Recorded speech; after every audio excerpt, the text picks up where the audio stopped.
നാട് ചുറ്റി വന്ന കാക്കാര നാല് വർത്തമാനം കേൾക്ക എല്ലാരും ഇങ്ങോട്ട് പോരും. ഏങ്കളെ കാക്കാർ ഏങ്കളെ കൂടെ അവിടെ വരെ വന്നായിരുന്നു, കാണുന്നില്ലല്ല. കാടും മേടും നടന്ന് കഥ പറയുന്ന കാക്കാരശികൾക്ക് അറിയുന്ന പോലെ ഇവിടുത്തെ സംസ്കാരം ആർക്കറിയാം? അതെ, ഈ കാക്കാരശി നാടക സംഘം പറയുന്ന കഥ എന്താണെന്നറിയോ? ഒരു നാടിന്റെ ഉറവ വറ്റുന്ന കഥ. കഥ കേട്ട് തമ്പ്രാനും കാക്കാരശികളോടൊപ്പം ചേർന്ന് ഉറവ വറ്റാതിരിക്കാൻ കൈകോർക്കുന്ന കഥ. ഇതാരാടോ? നമ്മുടെ പഴയ പപ്പൂട്ടി കാക്കാരോ?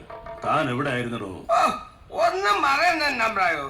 കാടും മലയും കടന്ന് ആറും തോടും കടന്ന് അങ്ങ് തെക്ക് തെക്ക് തെക്ക് തിരുവനന്തപുരത്ത് നിന്ന് അറിയാൻ പ്രായോ.